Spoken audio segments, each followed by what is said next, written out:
Welcome to Washington Hospital Today, dedicated to informing residents about healthcare topics and issues. Through programs featuring community forums and free health and wellness classes, our goal is to empower community members with the information needed to make informed health decisions.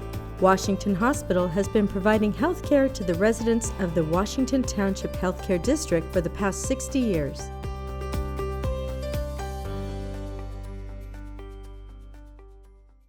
Today's presenter is Dr. Stacie Macdonald. Dr. Macdonald is an obstetrician and gynecologist. Hi, I'm Dr. Stacie Macdonald. I am one of the obstetrician and gynecologists at the Washington Township Medical Foundation Women's Health Clinic. I am also the chair of the Department of Obstetrics and Gynecology currently at Washington Hospital. And today we're here to talk about planning for pregnancy. So, why plan? 45% of pregnancies in the United States are unintended. So there's a lot of people who are planning, but they may not actually be intending to get pregnant at that time or ever.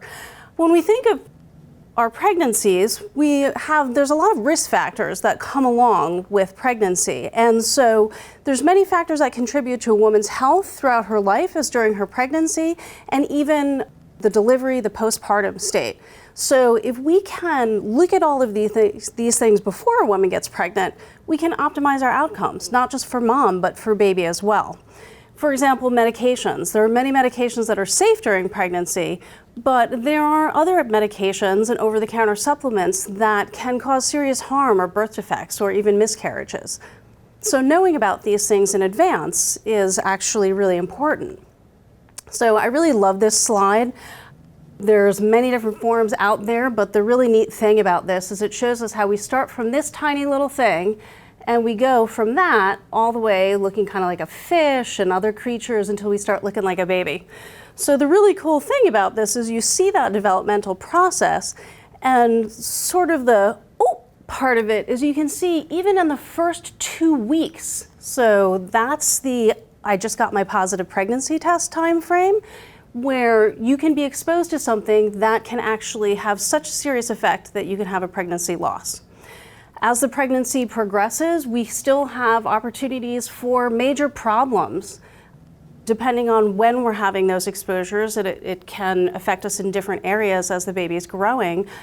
And as the baby gets older, the problems become a little less severe in some cases, but they can still happen. So again, planning really important. So birth defects, or congenital anomalies is the medical term, they affect about 3% of all live births, and they're the second leading cause of infant mortality. So many of the causes of these birth defects are unknown, and so we can't change those.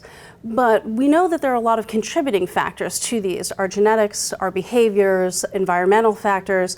So the goal of the preconceptual consultation is in order to look at which one of these things can we actually affect.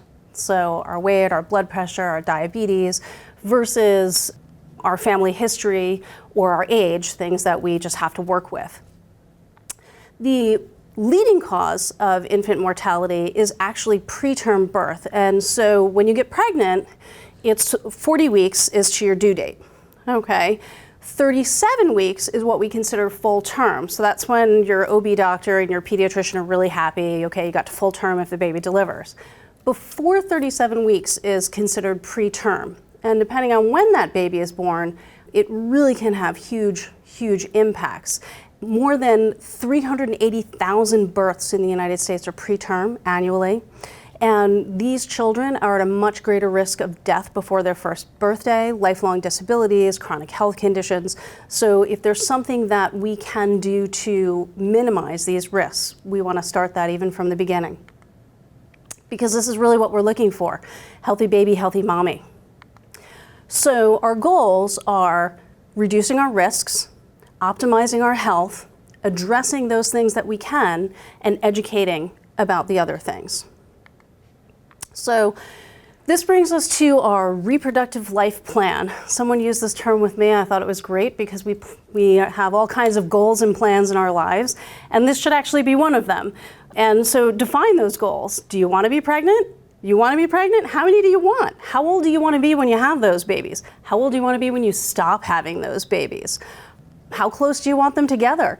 These things are important to plan for if you can, depending on how much advance notice you have. And sometimes you might decide that it's time to stop. And so we can also find other unmet goals or needs that maybe you hadn't thought about those beforehand. Which brings us to contraception and fertility. So when we're talking about those unintended pregnancies, a lot of us will see women who unnecessarily stopped taking their birth control pill because they wanted to see what their body was going to do and prepare to get pregnant and just give it some time to be natural so it didn't affect their chances of getting pregnant. It's a great way for an unintended pregnancy because when you stop the pill, your fertility comes back pretty quickly. Okay, and so you don't actually have to give your body that washout time period. Okay, in fact, if you skip or miss pills during certain times when you're taking the pill, that's another way we have unintended pregnancies. So the fertility returns pretty quickly. The other ones to consider, the progesterone, the implant or injection. So the implant is something that goes in your arm. It's called Nexplanon. It's good for 3 years. And the injections are Depo-Provera. You come in once every 3 months for that injection. These do have washout periods. So when they're removed, when you discontinue using them, there is going to be a little bit of time before your fertility returns. Not that long. In fact, more than 50% of women, once they discontinue these methods, are going to be pregnant in 10 months. Okay. The IUDs, these are great forms of birth control. These will give you a success rate as high as sterilization, 99%.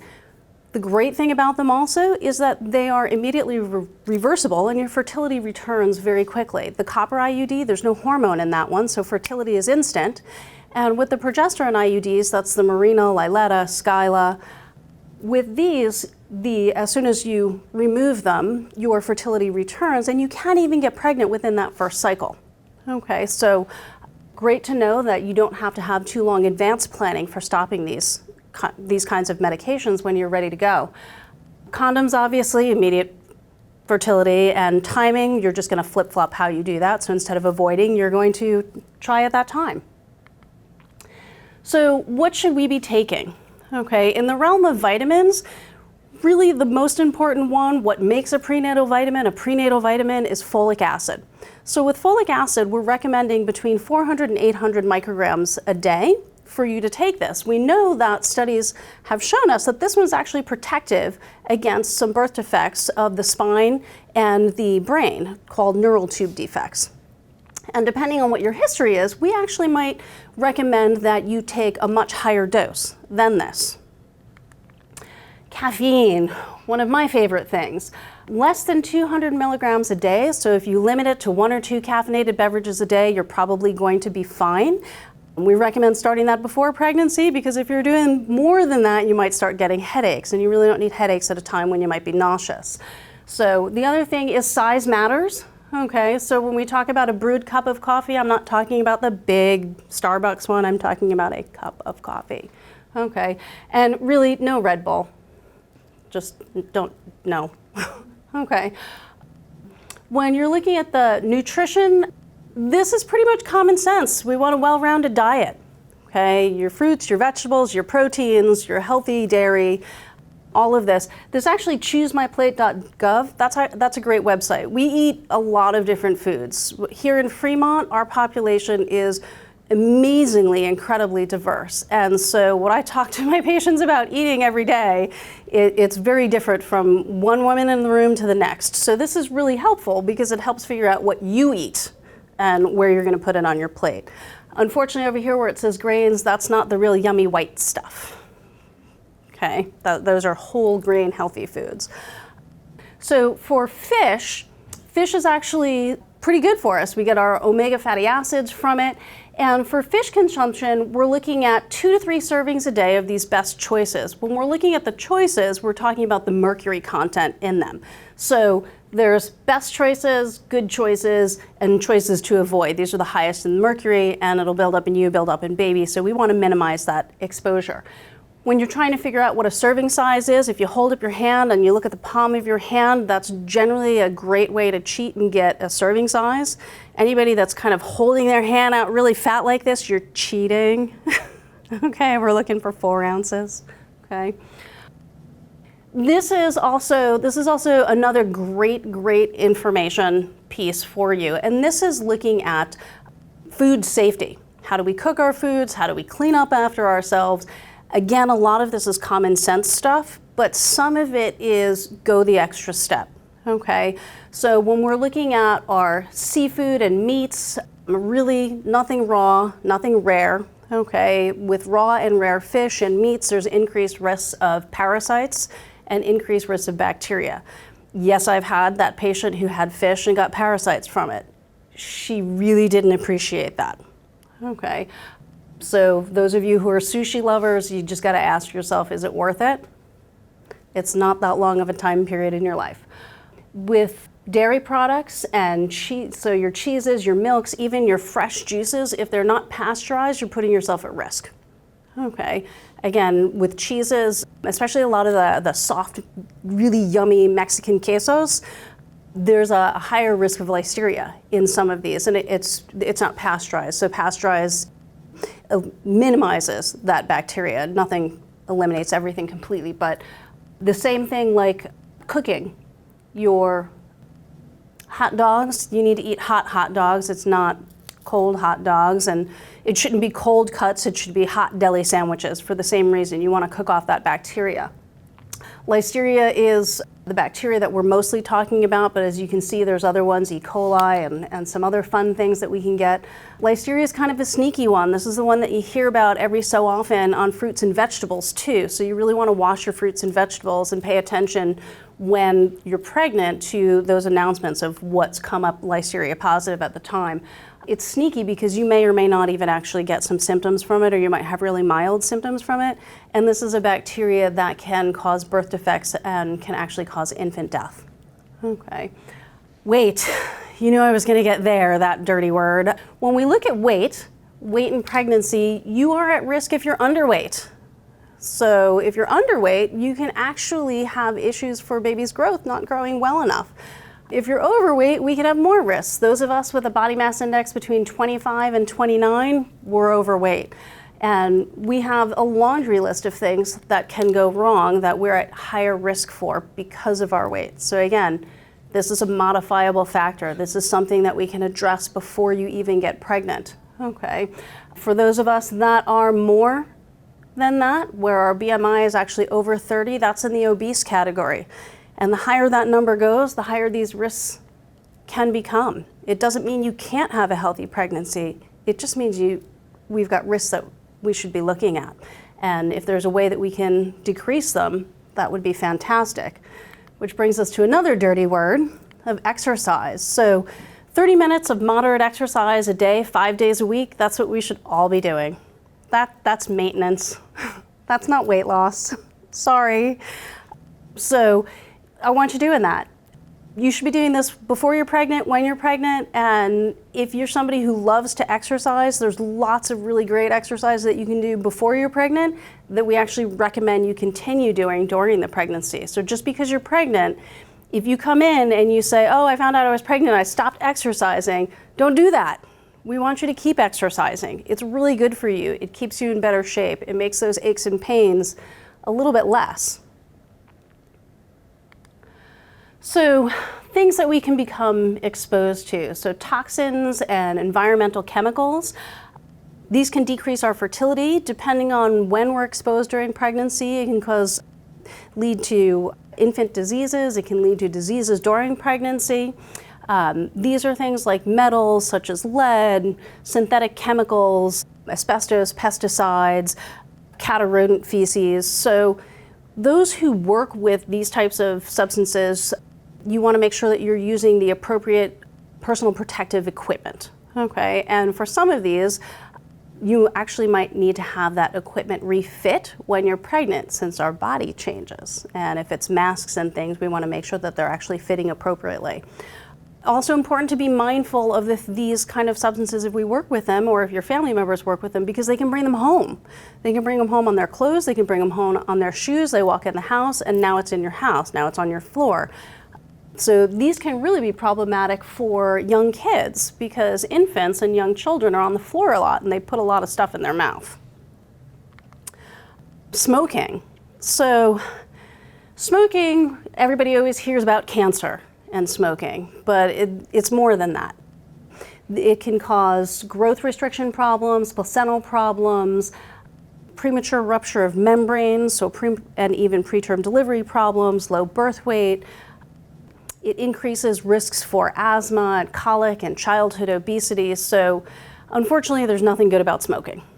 Okay, so again, if we can address this before you become pregnant, potentially you can stop. And actually a lot of women have a smoking honeymoon and are able to stop during pregnancy. And of course we encourage them to keep that cessation going.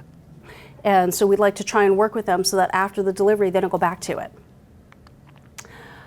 Alcohol use, really there's no safe level that we can recommend during pregnancy. And part of it is because we metabolize this at different rates and we don't know what your rate is. And so different types of alcoholic beverages have different quantities and percentages of alcohol, and so all of these things can affect us, and depending on where you are in the pregnancy can be how much of the effect we can see.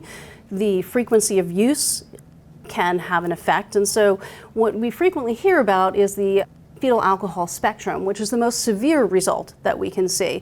But do know that even if your child doesn't wind up with the most severe result, it still can affect with growth deformities, facial abnormalities, brain impairment, behavioral disorders, impaired intellectual development. So again, we really can't recommend a safe level. So marijuana, this is becoming more common for us to see women who are using marijuana and CBD. And the truth is there's really limited data on it right now. Okay, we know that marijuana contains over 500 chemicals within it. THC is the compound where that gets you high, essentially. We know that this compound crosses the placenta, and data suggests that it also appears in the breast milk. So we have seen in some of the data that it might increase risk for stillbirth. If you use it twice a week, it might increase the risk for low birth weight. If you use it just once a week, weekly, it could increase your risk for preterm delivery. We see that it may cause some long-term brain developmental issues affecting memory, learning, and behavior in children.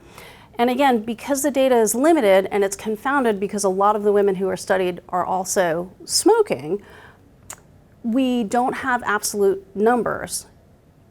The trend in this is pretty worrisome though, so we're really not recommending it at this time. So if you're someone who gets nauseous easily, CBD or marijuana for that nausea, during pregnancy, it's really recommended against until we get better information. So mental health, this is how we feel, how we think, and how we cope with life. And it's normal at times to feel anxious or sad or worried, but if these things are continuing, they're not going away, they're affecting your daily life, this is when it's time to get help. And women who have a history of depression, a mental health condition, have a history of abuse or violence within a relationship, these women are at higher risk for postpartum depression. So again, these issues are best addressed before you get pregnant so that we can formulate a plan of support during the pregnancy, the delivery, and postpartum time period. Zika, it hasn't gone away. You haven't heard as much about it because in 2018 and 19, there was no local spread of Zika in the continental United States, so that's great. However, we still recommend that pregnant women not travel to areas with Zika outbreaks. Most of our recommendations around Zika are of an overabundance of caution. We know some about it, we don't know as much as we want to know about it, we're still learning about it, but the effects of it can be really severe. So the virus is passed from a pregnant woman to her baby as it's developing during the pregnancy. That can happen, okay? If that happens, this can cause pretty severe birth defects within the skull, the face, and brain defects. And this could happen at any point during pregnancy. It's spread by the bite of a mosquito, and it's also spread sexually. So Even if your partner doesn't have any symptoms of it, never had any symptoms of it, if they've been exposed to it and they carry the virus, they can transmit it. Okay? So if you travel to a place that has, the Zika, we recommend that you use precautions. Insect repellent, use netting, avoid the outdoors during dawn and dusk when the mosquitoes are the most active.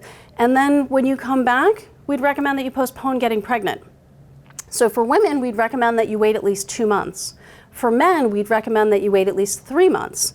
And then if your partner has gone during your pregnancy, we'd actually recommend that you use condoms for the rest of the pregnancy to decrease that risk of transmission during the pregnancy. Vaccinations. So vaccinations work by exposing your body to something that helps to give your immune system some knowledge and memory about that disease. And then when you become exposed to that disease, your body is able to remember that and act faster and have a more robust response to it. So we do recommend vaccinations during pregnancy, prior to pregnancy. If you're known that your rubella or your chicken pox, if we know that you're not immune to those, we'd recommend that you get vaccinated before you get pregnant, because these can cause birth defects during pregnancy. Chicken pox can actually cause severe childhood illnesses to the baby when it's born if you get it right before the baby's born. Okay? So if you get exposed to them during pregnancy, obviously we have to work with that, but it's better, it's the ounce of prevention. It's the reason you're coming for these preconception counseling. During pregnancy, there's actually 2 things that we would recommend if you're going to be pregnant during flu season: the flu vaccine. We also recommend the Tdap, which is the tetanus, diphtheria, and acellular pertussis. So the important part of this is not just your tetanus shot that you should be getting every 10 years, but the AP, the pertussis part of it. That's protective against whooping cough. And for whooping cough, infants who are under the age of 1 that get exposed to it, their cough can be so severe they have difficulty breathing. And you can see how that would be a problem. So by vaccinating mom during pregnancy, she is producing those antibodies and giving those to the baby and helping their immunity a little bit, as well as with breastfeeding. Okay. If you haven't gotten vaccinations and you finish your pregnancy and you're breastfeeding, most vaccinations are actually safe during the breastfeeding time period, with the exceptions of smallpox and yellow fever. And obviously, depending on where you're traveling to, it might be better to get the yellow fever vaccine than not. But that we would have you talk to your doctor about. So abuse and violence, this can lead to injury and death among women at any stage of life, including pregnancy. In fact, women who are exposed to this in their relationships will frequently find an escalation of this during pregnancy. So there's a much higher risk for trauma to the mom and to the baby. Okay. We find that the trauma actually changes. Instead of being more around the extremities and facial areas, it can be more of the breasts and the belly. Okay, so it's important, if you know someone, if you are someone who has experienced this, we would strongly recommend that come talk to us, talk to friends, talk to family. Let's get you into a safer environment.